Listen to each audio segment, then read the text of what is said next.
Welcome back to the KojoBailey channel. Today I am going to get started on my actual XF. So in the last video, or last 3 videos, I've been trying to sort out error handling in my XFBIN library, and now I'm going to work on the actual XFBIN library. Now, for those who don't know, XFBIN is a video game file container format specifically used by CyberConnect 2, the studio that gave you JoJo, Ultra Battle, Eyes of Heaven, Naruto Storm, also games like Demon Slayer Chronicles and I like the Hinokami Chronicles and Dragon Ball Xenoverse, I think. No, or was it Fighters? I can't remember. I think it's Xenoverse.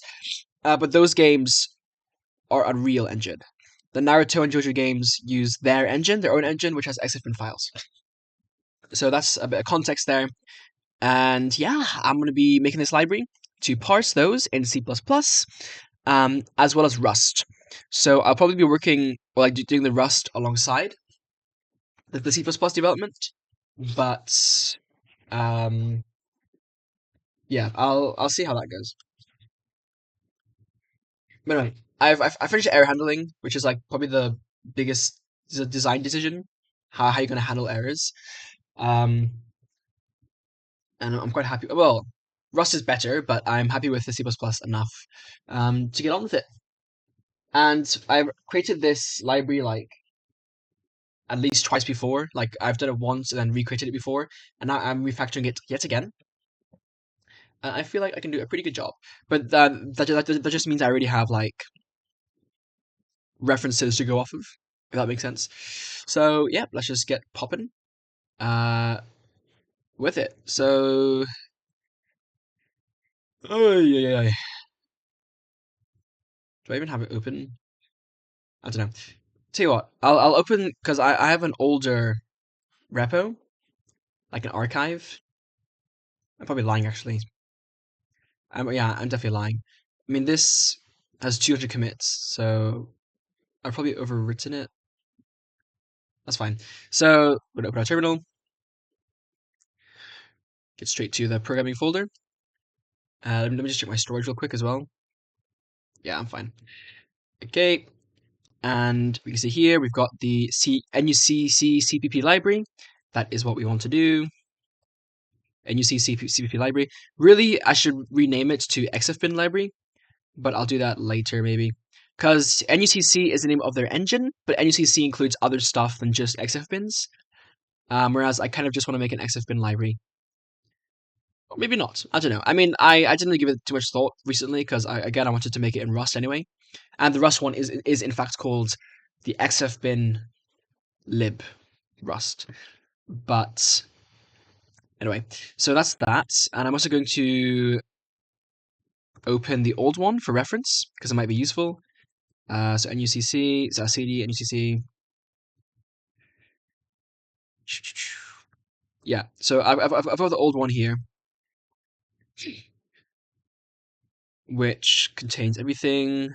Yeah, so it was NUCC, and then you can see I had a lot more files. Like I had like different chunk types and stuff. I mean, I will need to add these as well. But you can see I had a public chunk meta interface class or abstract class, and then I derived from those. I'll see if I go that route this time. Because what happened, my issue with my previous project is that I kind of got like a bit of a circular dependency problem, which was not ideal. So I'll see if I can figure that out this time. By just kind of restructuring the library a bit better. Yeah, this is the XFBIN header file. You can see there's quite a bit going on here, quite a bit of storage here. And storage, yeah, let's start with that. So I've got my error. Oh, found a file, delete it. So I've got this, which is my error class. Not too crazy. I should have removed these. Did I not save it? I must have forgotten to save. But then also with my CPP here, yeah. Okay, so I need to commit this again because I made a mistake apparently. Did it save my thing last time? I think it did. Yeah, perfect. That's just from yesterday. Okay, right. So let's get our hooks going first. So don't need CMake list right now. I'll hook XFBIN.cpp. Everything's been commented out, but fret not. We will restore it. Also get XFBIN.hpp here, which contains the XFBIN class. Hook that. Get rid of this. Keep this for now. Put this here. All right. So we can switch between our files, like so. That is funky. Why did it just deny what I just did? Hello? Okay. Okay, right. So, yeah, so I was thinking how I want to do this. I quite like Rust's approach of separating structs from their methods.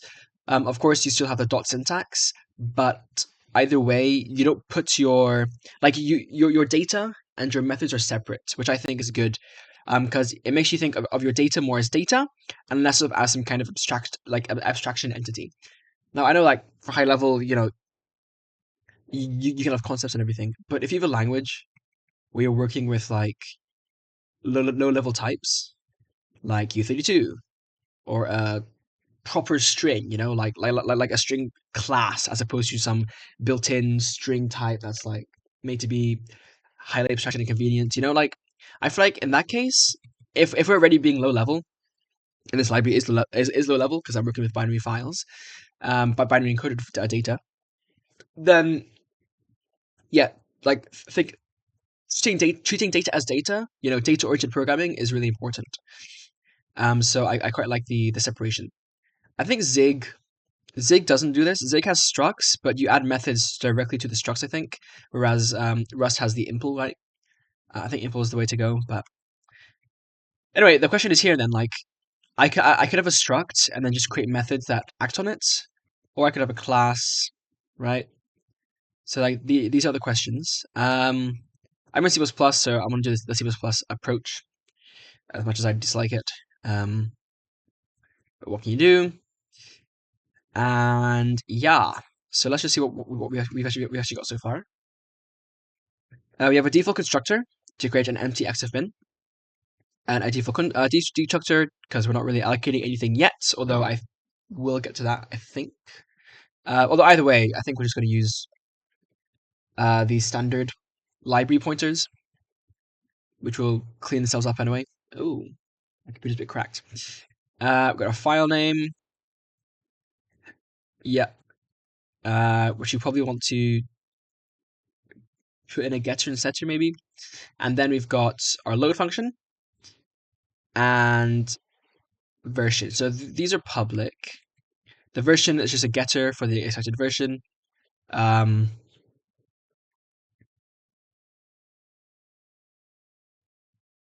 Yeah.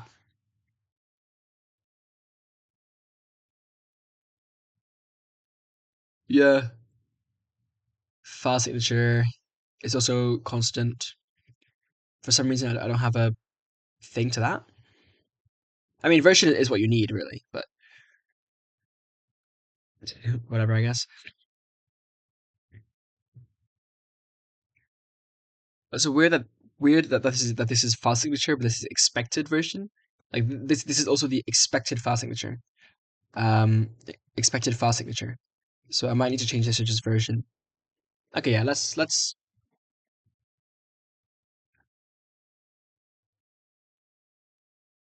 I don't know. Anyway, firstly with the loading, the reason it's static is because I'm basically treating it as a constructor.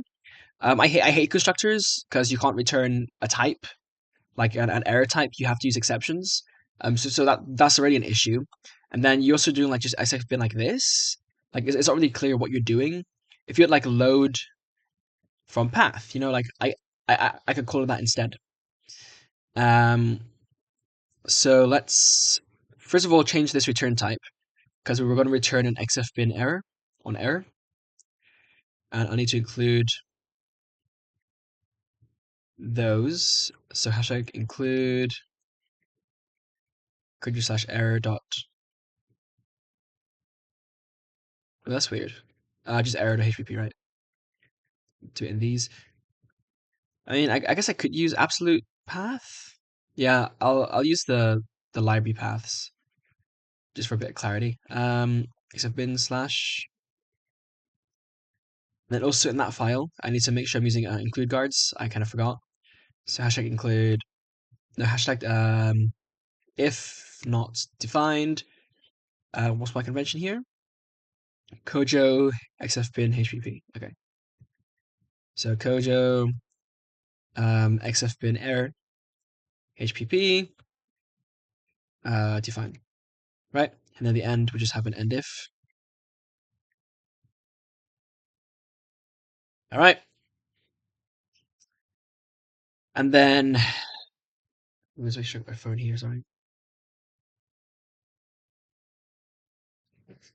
Okay. So, how many ways can we load an XFBIN? We can create an empty one, which is fine. So it's just empty. The version is, and the signature is set anyway. I can't think of what you'd want to construct when you're creating your own one. Like, I feel like you just create it and then like add to it. Yeah, I don't know. So we'll leave these for now. Otherwise, you're loading from a path, or you can also load from data, like a pointer to data. Preferably a fat pointer with a size. But in fact, I think a span is a fat pointer, a standard span. I mean, it's a concept from Rust. But does C++ have fat pointers?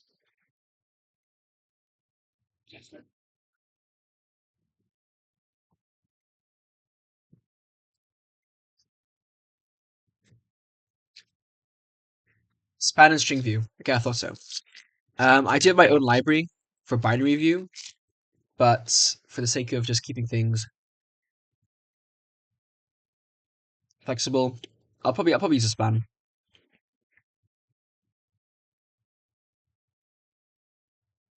So span.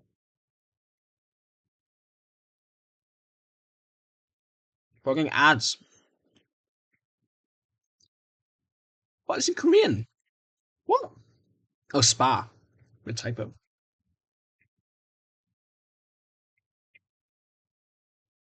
Right.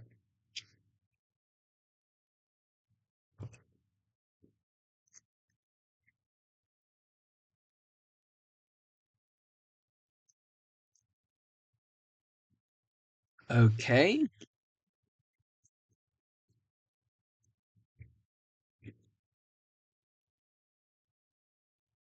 Oh. Okay. So a span can be static or dynamic. Trivially comparable. Okay. Oh. Yeah. So to use a span, we just give it a well. We can give it a size, but we don't have to. Is that right?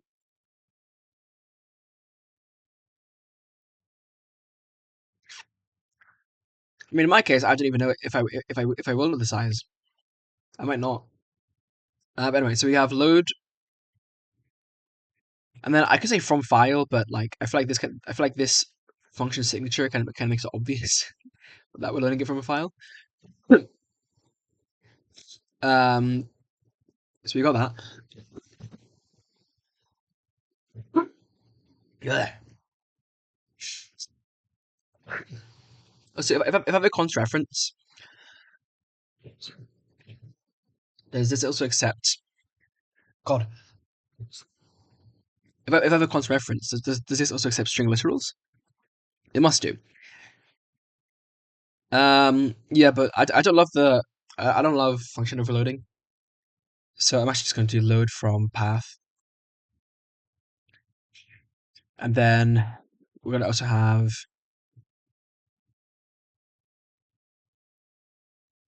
load from pointer,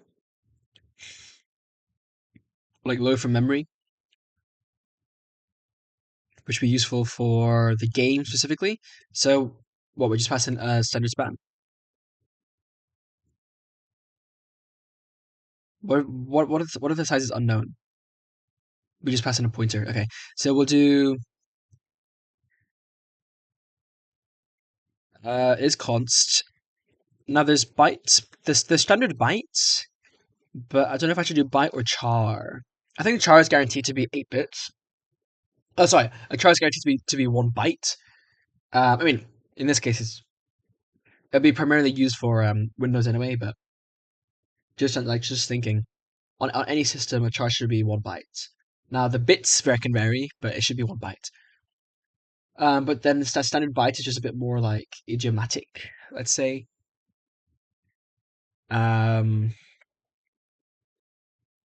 Yeah, I don't know. It's a bit weird. If we do not print, if we do standard byte, because like I think it means you need to cast to it, which I'm not a huge fan of. And what's this? Standard to integer. What? Huh? It is non-member functions. What is to integer? That's interesting.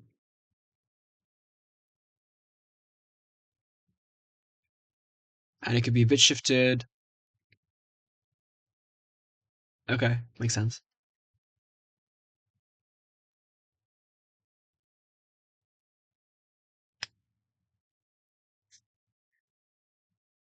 Yeah. Okay. Anyway. So we const probably a standard weak pointer, I think, because a weak pointer doesn't own it. It just points to an existing address.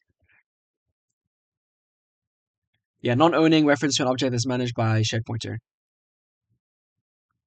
Must be converted to access the reference object. What? Make shared. So GW use count. That's fine. We have to make a copy before usage.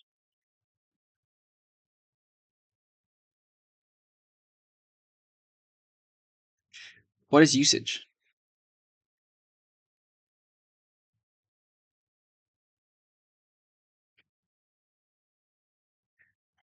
An object that needs to be accessed only if it exists, and it may be deleted at any time by someone else. Check the object, convert it to shared pointer. If the original is destroyed at this time, the object's lifetime is extended until temporary is destroyed as well. I mean, I guess I could just use shared pointer, like just in case the memory for whatever reason just dies. No, but like if the memory has changed, a shared pointer can't control that. A shared pointer only stops it from being overwritten by some other processes, I guess, if that makes sense.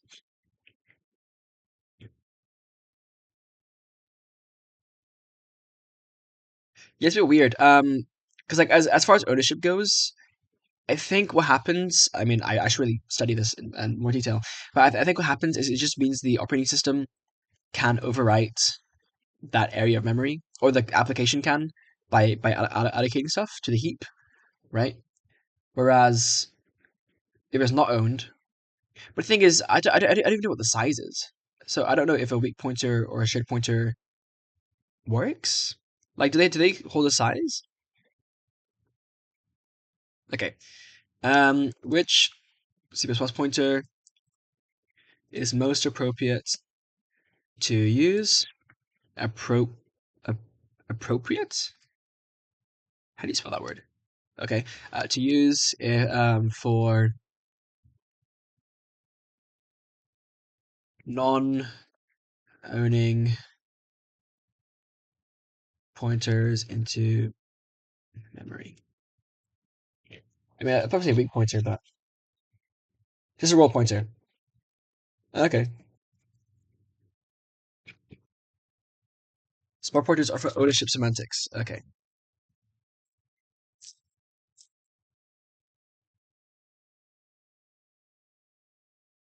Okay, so are we pointing for breaking ownership? Okay. So we just do a standard byte pointer then.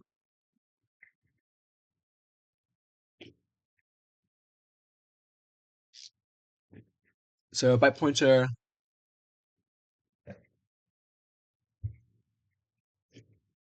memory.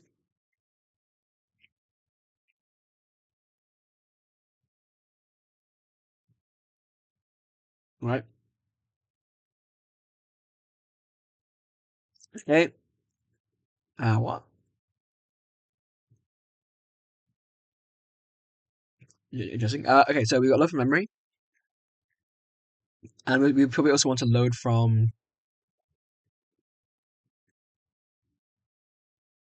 Well, so if we use a span, then we can give it a size. And the good thing about a size is we know if we've gone beyond the scope. So load from unsized memory, and then we also want to have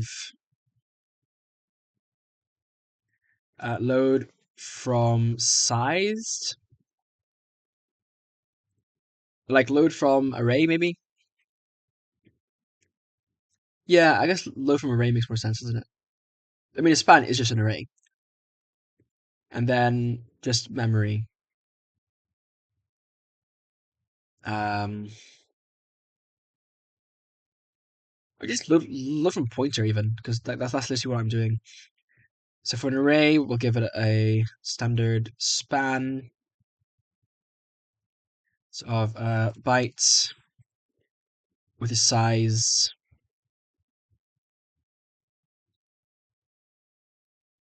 With a size of what actually? I mean, I mean, it'd be compile time, wouldn't it? But the thing is, the size isn't known at compile time. Like I basically just want a vector, but I just want to have like the size dynamic. Um, how do I use a standard span with dynamic with runtime size, but still static, like it doesn't change. It's a default. Oh, okay. Okay, we're chilling then.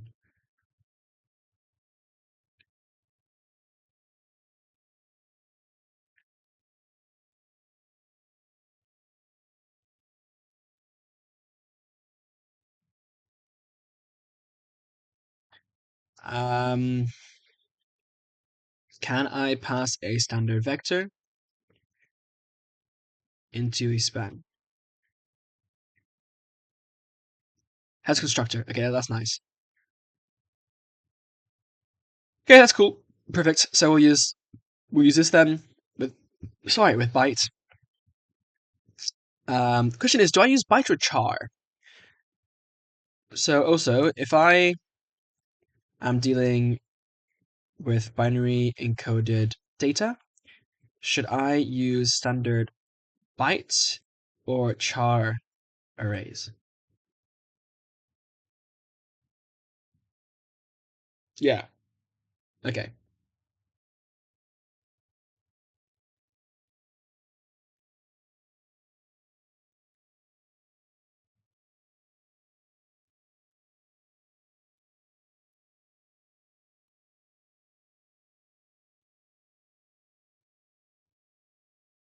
Memcopy.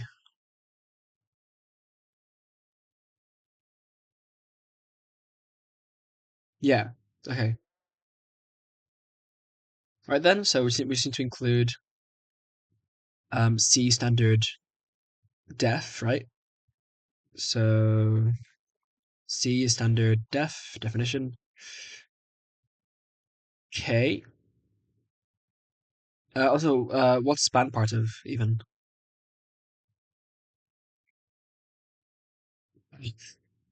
Span is in the span. Who'd have thought? Yep. Okay. Uh, What am I using array for? Oh, a vector. Okay. I'm guessing vectors in this library, but I want to avoid using my binary library as a in the interface and just use it for the implementation. Okay. So yeah, that's pretty good. Just copy that here. Right, so we have three ways to construct. We got from path, from an array, and from a pointer. Pointer is when the size is unknown, and the array is when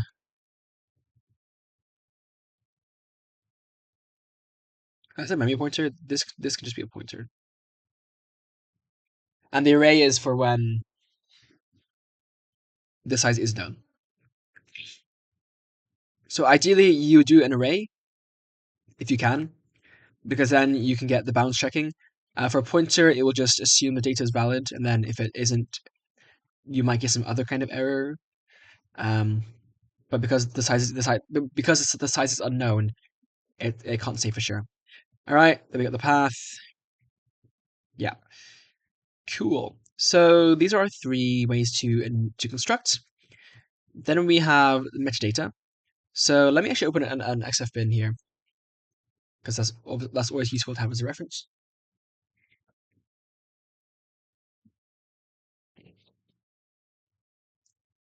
A PDF for some reason.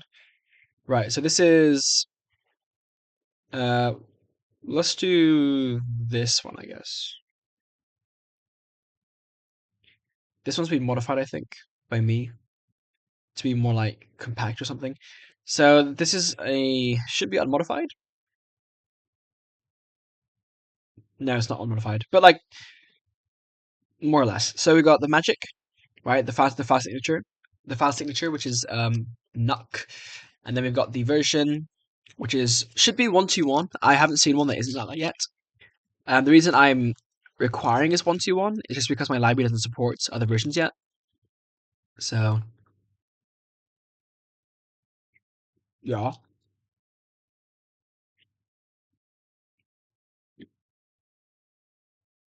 It's also why I have this as static. Because like why I have the sketcher function as opposed to having it as a variable. Like it's like I could I could just call this version. But the thing is, if I ever change to support more versions, then I want to I don't want the user to be able to set the version manually. Um, just read it. So either way, I want a function. All that will change is whether or not it's static. So I might need to not make it static,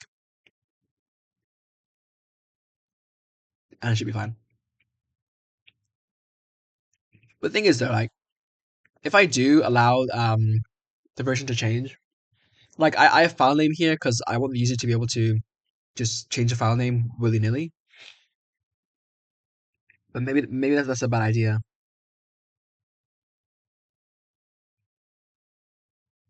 Oh, so this should be get version. Um, like do I have a get file name and then a set file name? I guess I do, right? I was trying to think if I change the file name, it doesn't affect the structure of the file itself. It just changes how it's written. But thing is, like right now, right now I only have the loading like this, right? I don't think I need. I don't even think I need to store the file name because like when I write it, just have the user specify the path and the file name, and then just use that, right? Like to just say what file name you want to output, and then like why and then like why do you even need to read the file name in the first place? If you want to store, like if you want to store the file name, you can create like a hash map if you want instead. I don't know. I'm gonna remove the file name for now because I can't see how it's gonna be useful just yet. Like it's more metadata, but like it's not part of it's not part of the actual format itself. It's just the name it's given, which isn't really relevant to the container itself. So let's just remove that for now. The file signature is constant. I'll make this just a normal variable that is public. The thing is, right, by convention, it should be capital. Yeah, I guess it's fine if it's all uppercase. I don't know why I even need to say default here. I guess just to make it explicit. What? Why does Revolut remind me of transactions an hour after they happen? Anyway, so we got the static thingy file signature. It's always NUCC. And then we've got the expected version, which is internal, and the chunk header size, which is also internal. I mean, I could make them public, but like, why would I?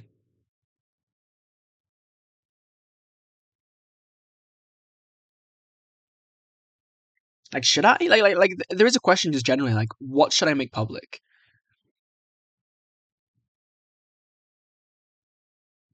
Because like, who knows what the user might want to access, or I don't know. I guess it's fine as it is. Whoa. Hey, 1,000 members in the Zerons Discord server. Decomp and recomp. Shout out. So okay. Okay. Yeah.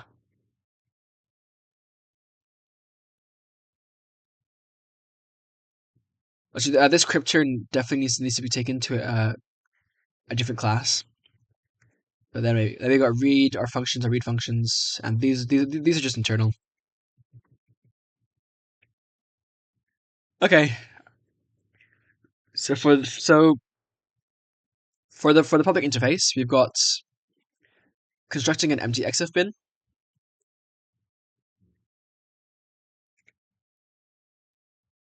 We've got this if you want it, right?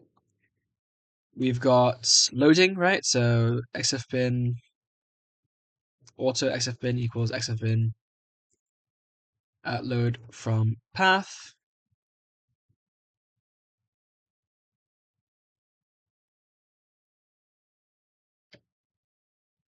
We've got load from array. And we've got load from pointer.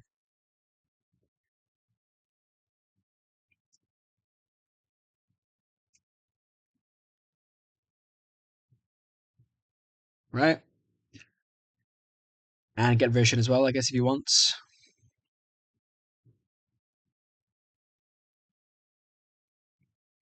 And yeah. Now, we still want to be able to probably write to a path or to a file, like auto, okay, no, not even, xfbin.write to file, and then give it a path to output. Right? So let's do that. So we've not static, we void write to file, and that'll just be path. So standard file system path, and it can be, well, actually, can it fail? I mean, obviously, like any method can fail. Um, Like any file writing can fail. Yeah, so it can. Like there are ways that I can check that, so it's fine. Sorry, so it'd be void. So I might want to write to an array, right? Write to vector. Write to vector. Or should I do array? I mean, like it's called a dynamic array, but obviously in C++ we call them vectors for some reason. So const, yeah, write to vector. Well, I guess this will return a vector. So expected standard vector or an XFBIN error. This should be auto. Both of these should be auto. K should also be const, right? Because we're not really changing anything. Static is always const, that's fine. Get version is const as well.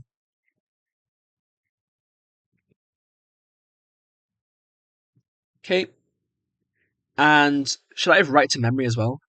The thing is, like, if we don't know the size, I mean, it'd just be a mem copy, wouldn't it? More or less. Yeah. So auto write to memory.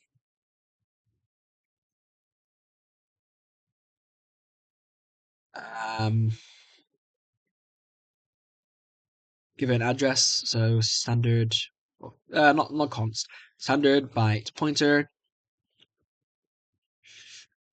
and then it'd be void or an error. Okay, so these are different kinds of writing. Okay. Right.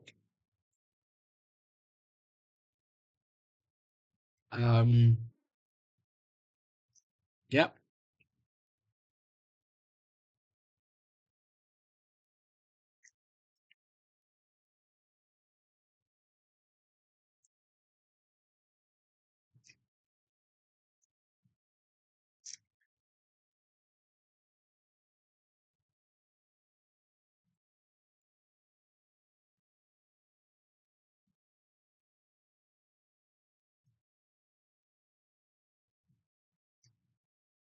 Yeah.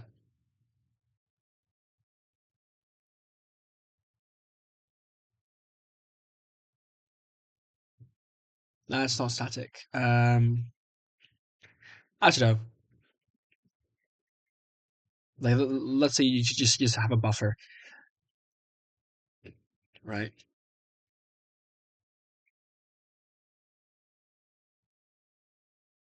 Should be fine. Yeah, like that.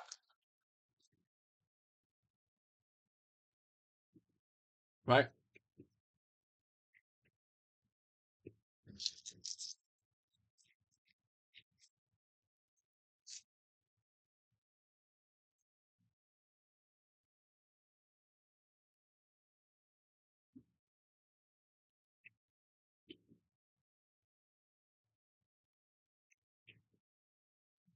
Yeah. So this means you can have an array.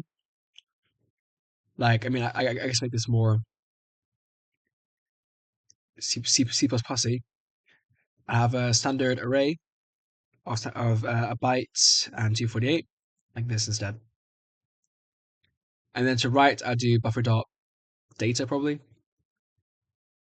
like that. Okay, so we got loading, writing. I said loads. I guess read is a better word, isn't it? Like we're reading the XFBIN contents. But like I say loads because like the XFBIN is like taking it and loading it, but I feel like read is just better because we're reading and we're writing, right?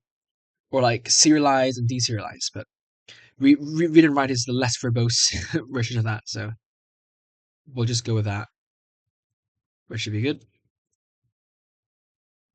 So likewise here, I need to replace these. And then here we've got read header, read index, read chunks. These should probably just be called parse instead. So read to parse. More on that in a bit. Yeah, but this is our interface right now. I think it's quite good. read from array, we read from span, I guess. Is it probably a better name? Just because like it's C++, so like just say what it is. Obviously, like it is a computer science, like it is an array in computer science terms, but in C++ terms, it's just a span.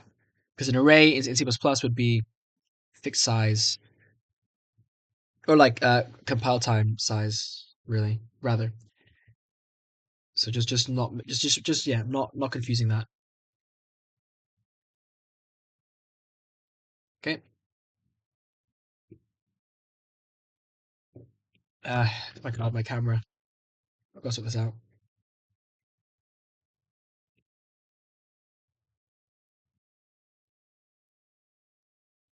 Okay, so that's our interface. And then is that it? So we're reading the XFBIN, we're writing the XFBIN, we can get the version, we can get, I mean, there'll be other stuff like writing to chunks and whatnot. So, yeah, so an XFBIN contains magic, a version, it contains flags, uh, which includes an encrypted flag and a language ID flag. Encrypted, I don't actually know when this is used. I don't have an example right now of one where that is encrypted, but there's also a language ID flag. I can't remember what this is used for, but I just know that it appears some point because there's JP. I mean, I even have here no idea what this is used for. I thought this might be something to do with encryption. I don't know. Ultimately, I don't know what the flags are, so I just kind of ignore them.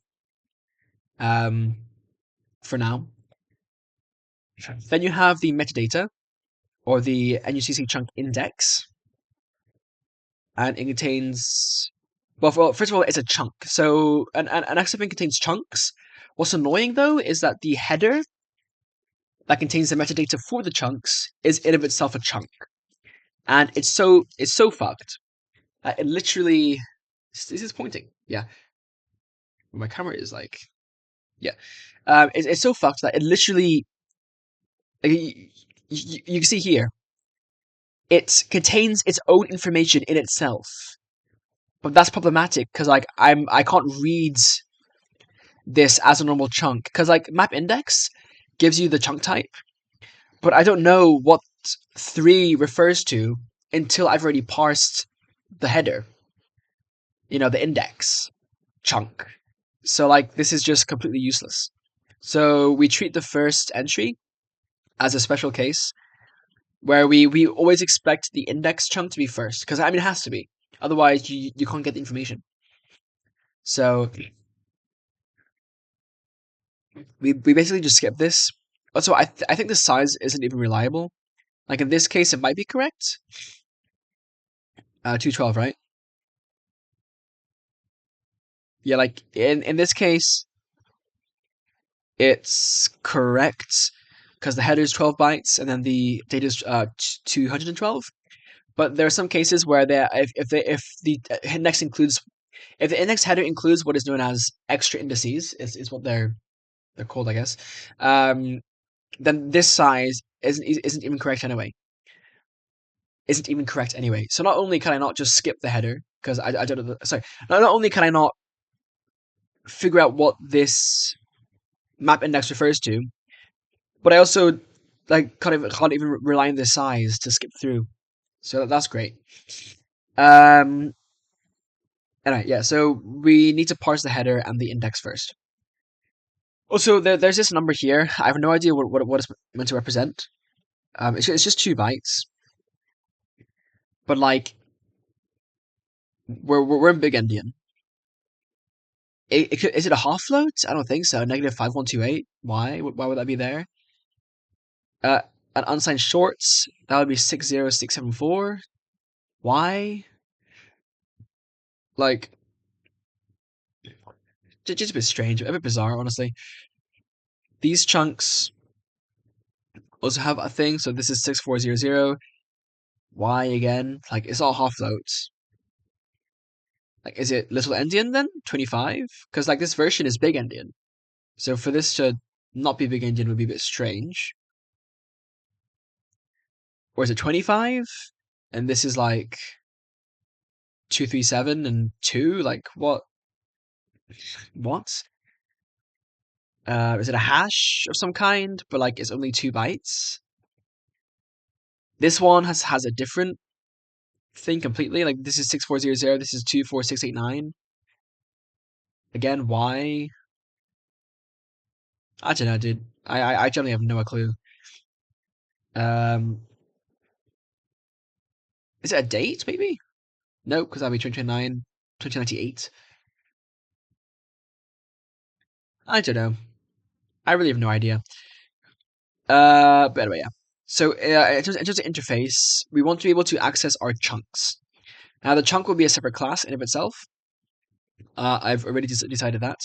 But we should be able to get them from the XFBIN. So the XFBIN might even have it here already.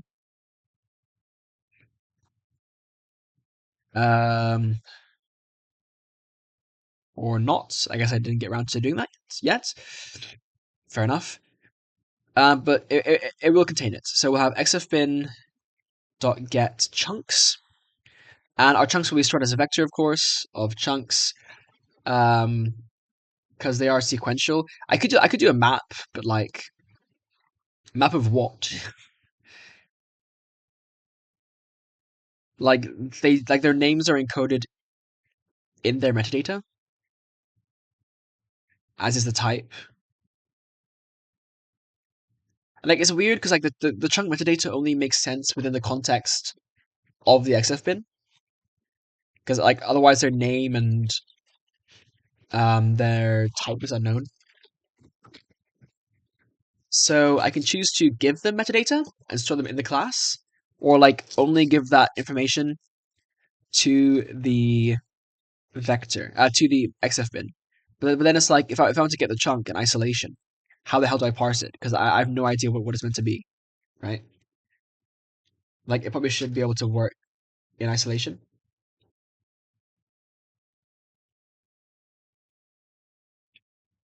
So I don't know.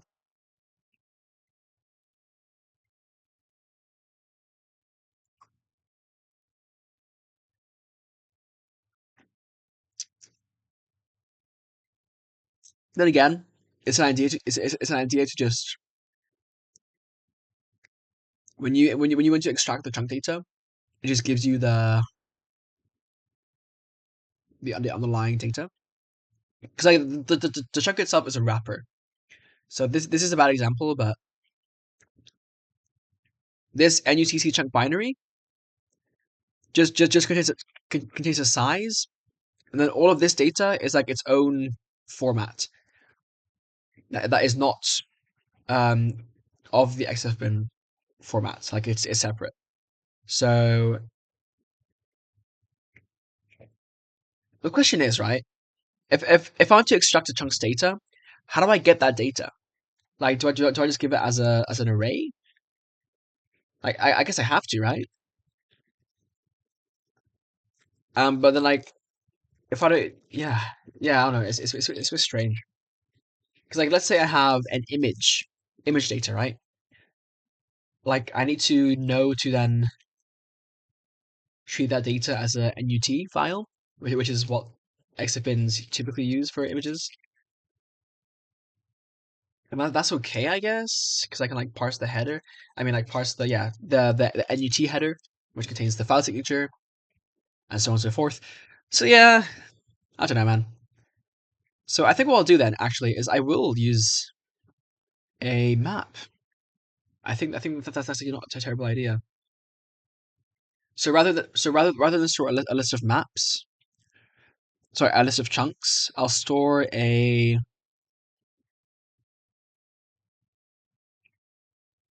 oh, hold on. Um,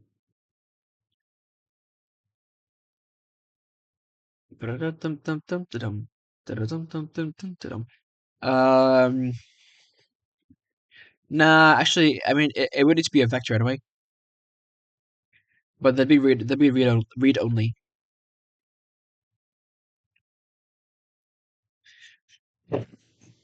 Yeah, so not a map. Also, there are pages. I forgot to mention. Pages are used for some like animation stuff, like weird like index math that I haven't really nailed down yet. But because chunks are split into pages, it's also a question of like, do I have a list of pages that contain a list of chunks, or because a page itself is indicated by a chunk? Again, very strange system. Then do I just have a list of chunks and then use that to know the pages? It's really confusing. It also means that you can't just like arbitrarily access a random chunk because you don't even know what the indices necessarily refer to. Not to mention some of the formats in this XFBIN thing. Well, the chunks, yeah, like some of the chunk types also use the index and like refer to this index information to get the indices of stuff. So those all need to be parsed simultaneously when you load the XFBIN. And it means that you can't have lazy loading, really. I mean, I guess you could have lazy loading, just as long as you know what the lookup is. But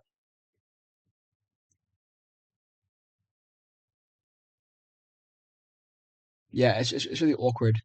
Um, okay, so let's say I want to have lazy loading.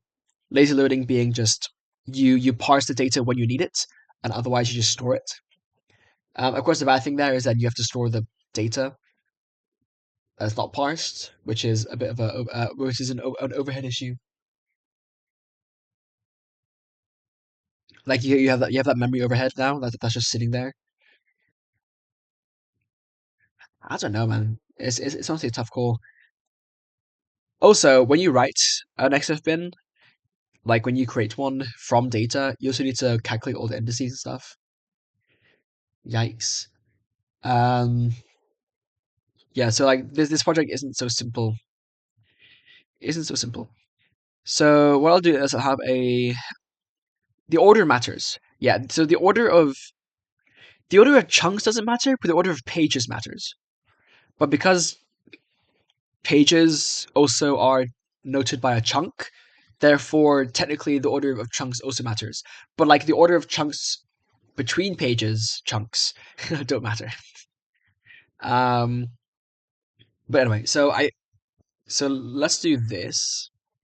First of all, on the interface, when I do get chunks, I just want the list of chunks, and then I'm not gonna. I mean, I guess you can have a const reference to a chunk, but get chunks, and you'll have that, and it'll be const. So get version, no discard.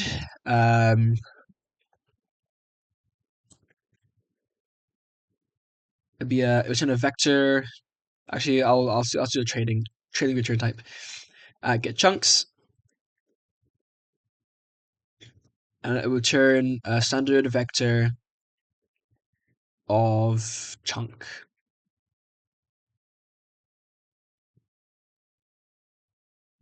Yep. I don't think this could error because it'll be internal, so it'll be okay. Um, and then you might also want to get a specific chunk, like fetch the chunk by this name or fetch the chunk by this type. Um, so I think I'll add those as well because those can be useful. So get chunk, chunk reference or chunk pointer, chunk reference, right? But if you have const reference, like const chunk reference, can I do that? Can I return a const t reference from a function in C++? In C+.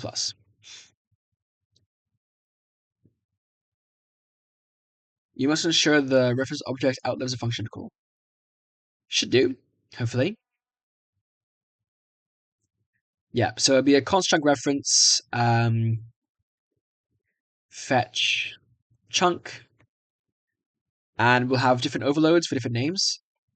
So I could do fetch chunk by, right? So fetch chunk by index, first of all, with a size, well, with a standard size t index,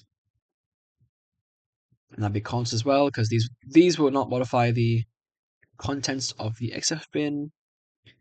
We'll have fetch chunk by name, and then we'll have string view name. And then because duplicate names I think are possible, we'll also have the index there. Fetch chunk by type. And type will be a string view. Now I could okay. I've got 10 minutes.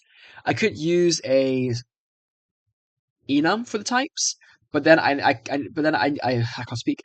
But then I need to know that all the types in advance, which is not really gonna happen. And it also means that you can't create custom types. So I'll use strings, should be fine. And yeah.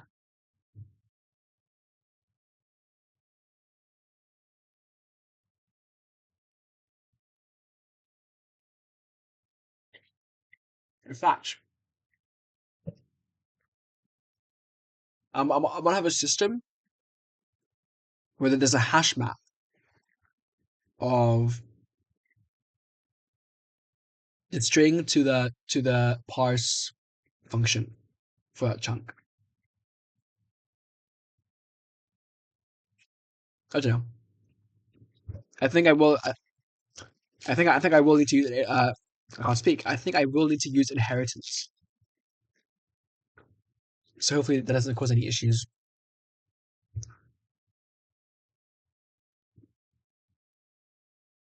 I can also have like fetch chunk by name and type.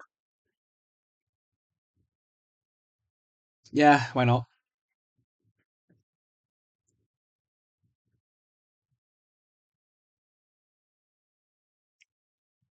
Obviously a very long function name, but oh well. So we got string view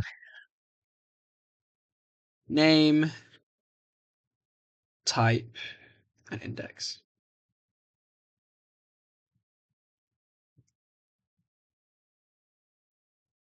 Yep. Now with a chunk, the map index refers to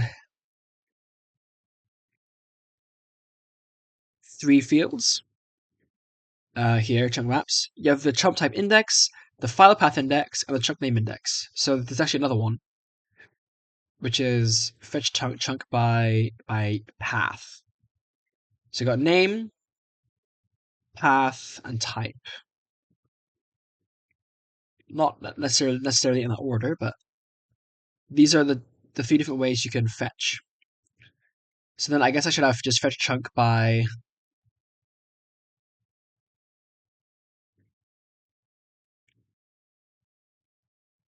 fetch chunk, I guess.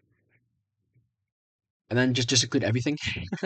So name, path, and index. All the above.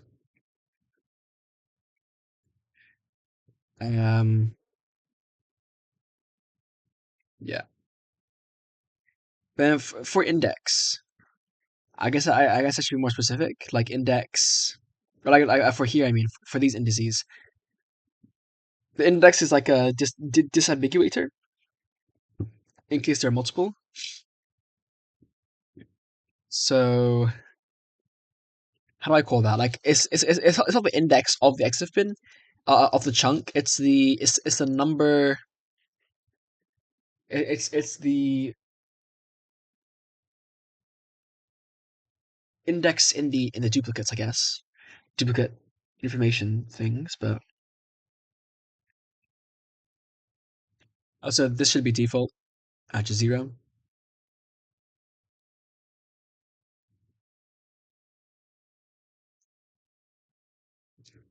Some will say default arguments are the devil. But I think it's okay in this case.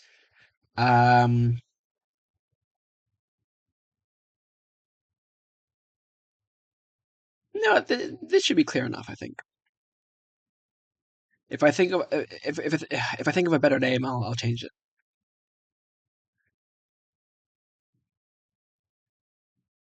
Yeah, path, name, type. Name should be first.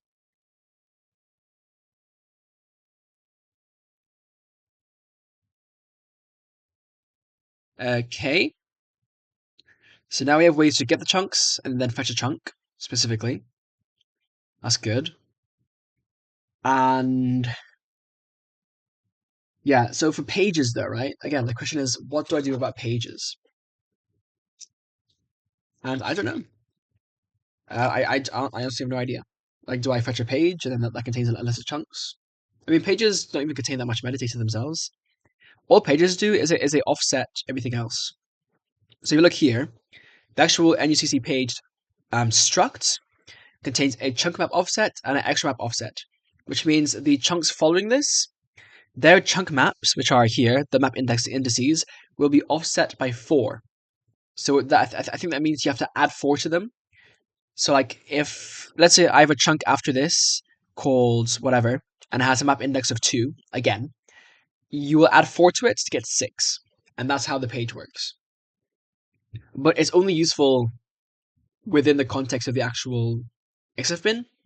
For the user, they probably don't care about pages. So I think I'll just have chunks as interface, and then when I parse it, my list of chunks, I'll just use offsets for the and like calculate them, and it should be okay. I don't know. I guess a bit complicated, but I think this way will just work. Be simple enough. Okay.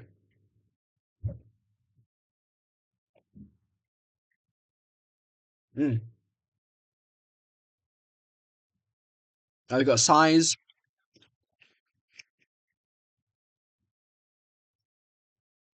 So I'm using the M prefix. I probably don't need to do that. Um,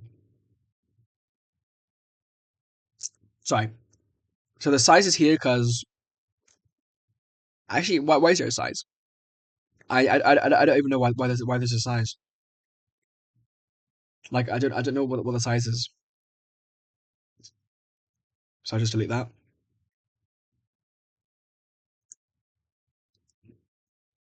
Yeah, I've no idea why I have a size there. Okay, and then I've got my types. So these are all part of the metadata. Um, I could wrap them in the NUCC. I could wrap them in the NUCC index chunk, right? Because like this is technically a chunk, but what I decided to do was just ignore it as a chunk and just treat it as part of the actual file's header because it's always first, so it's always next to the header anyway, and I always skip the actual chunk aspect of it because I can't calculate information from it anyway. The only important thing here is the version, but this should pretty much always match this. I don't know why it wouldn't. And that's it. And then everything else is just stuff I can treat as part of the header. Like you got the chunk type count, the size, path count, path size, the names and everything else. Like here you can see you got NUCC chunk null, binary, page, index. Like all of these are just part of the header. So I treat them as I want to treat them as part of the actual class itself, which I think is fine. I could like separate them anyway, like call it like metadata, but like why bother? You know, just have things together. Like it's not modular in this case. So I should treat non-modular things as non-modular. So we're gonna have types, paths, and names. I'm gonna remove this m prefix. I used it before because it was useful if I wanted to have a function that returns my types, paths, and names. But now I'm of the opinion anyway that functions and or rather methods and variables, member variables and methods can be distinguished by verb and noun. So if I had a function to get my types, I would call it get. Okay, how do I get there? I'd call it get types. What the hell? like that. So this should be fine. Types, paths, names. There go my maps, extra indices, map indices, joy. This crypto thing will be separate. I don't even know how the crypto works. I believe it's part of the because this is not my code. This code is from Capillarni. He contributed to the project. I mean, I guess I can have it part of the class itself, but then I would probably just make it like this and then define it externally. Not for modularity, but just for organization at that point. I mean, I could say the same about. I guess I could say the same about this, right? Have a standard, or like have a struct metadata. But like metadata is so like everything here is also metadata anyway. So I don't like the header is also metadata, which is why I'm saying that I might as well treat my metadata chunk as part of my file metadata because it is. So that I'll keep that as it is. But then like this crypto thing is like a separate like it makes sense to encapsulate this in its own logic, or like in its own class slash struct. In fact, I don't even need to have this be public and private. Like I might as well just make this a struct so the intention is clearer. Because either way, I am going to like this is nothing that the user will touch. This will just be used internally. So let's have that as well. And then because these are private, and then all of these functions are private for parsing. Okay, so yep, the next thing to do will just be to get into the parsing then. And I have that here, right? Like this whole file thing has that loading and parsing stuff. So let's just uncomment these one by one. I'll probably need to hashtag include Kojo / binary.hpp. That's my library I use for parsing binary data. I'll probably also modify that library as I go along because there's some improvements I've realized I can make. But anyway,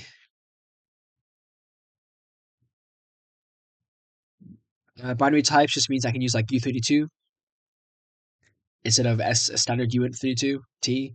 So just kind of useful there. Namespace, auto, yeah, that should be indented. And which we change the name. So now this is load from path.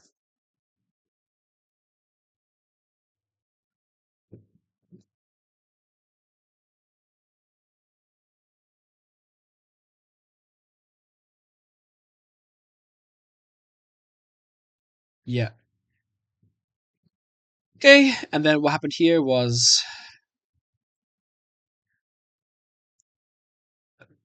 I've got my result here because I mean it's static, and because I've the default constructor, I don't need to do anything. It's just that.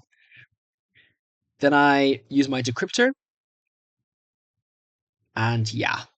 So I'll need to kind of sort out this decryptor thing as well as I go along, and also kind of like learn how to work. Like I kind of already know how it works, but I haven't like gone that deep into it because again, it's not my code, so I'll need to kind of revisit that.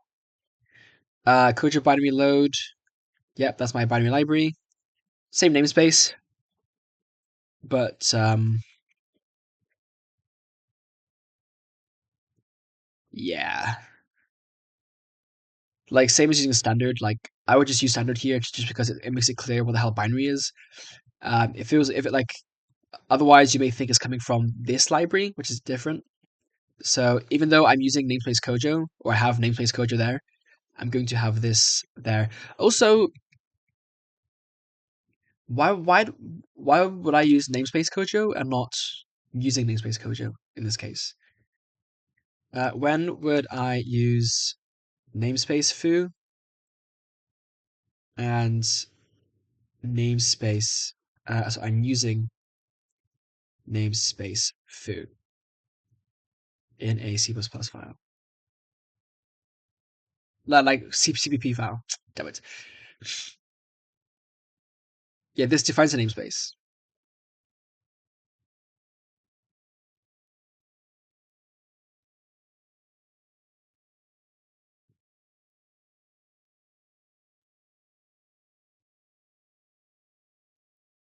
So I guess I'll just do using namespace then,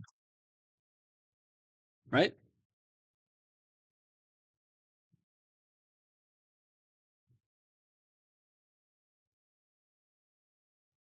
Yeah. I swear there was a reason that was problematic for me, but I don't know. Elaborate on error cases. Right, so like add more reasons. I don't know. This returns an XFBIN error on a failure. So I need to create it like this. I kind of forgot how I did it. Do I have my tests? I do. So it was XFBIN error, create, that's right, create some kind of error. I said actually that I would probably rename these. I should probably do that, but for now, XFBIN error, create null file error. It's a function, just like that. Yep. Result.size. Why is the size necessary? Is that just for parsing? So I know the size.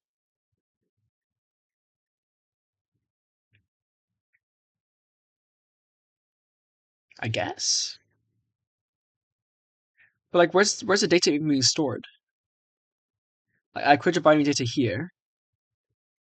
Result.read data. Result.read. Yeah. So like the data size is passed here anyway. So I don't need to store a size. And then file name, I could store, but like I'd rather the user stores that themselves. So then this works here. Okay. Results, return results. Then we need to reset our state. Data buffer is our data. If it fails to load, then null file error. When I say elaborate on error cases, it means that I need to just add more error cases because like there are different ways that this load can fail, and I should accommodate those. And then if it succeeds, then this just make it more explicit. I'm not dereferencing. I'm using dot value because this is expected. In fact, can I just make that more clear?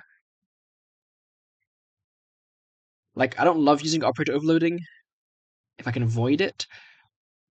Especially like I get like dereferencing to get the value. Like it makes sense, kinda, but I don't love it because it makes you think data buffer is a pointer when it's literally not a pointer at all. Just like if I eyeball it, I'm like, why is there a dereference here? Or like for not, like I guess not is okay because it's like saying like, is it an error or not? But that's I mean, it's just a bit weird. Like I think this is fine for maybe types. In fact, I could call this just maybe data, which is probably what I should do. Um, and then it's a bit clearer. But the not operator overload, is it not here?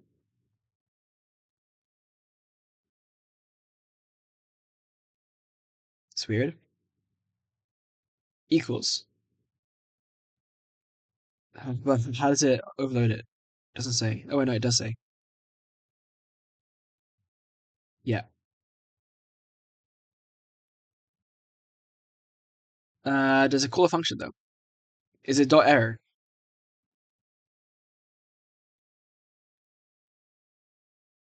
No. Has value? Okay. So it's if not mediated or has value. I think that's what it does. So I'm fine to have that overloaded. I just don't like the dereference with the asterisk there. Okay. I've got to go, but I'm feeling confident. I feel like I have a good approach here. and that my product should be clean. So let me just commit this then. So git add, git commit, begin refactoring actual XFBIN actual lib, and then push. All right, and then I might also, before I even get to this, no. So I'll do like the basic load functions first. Well, read it should be called actually, and then from these after I do this in C++, I'll do it in Rust, I think, and go from there. All right. Well, I hopefully will be back later to do more, but for now I gotta go. I'm going to the north of Wales. Ooh. So, adios.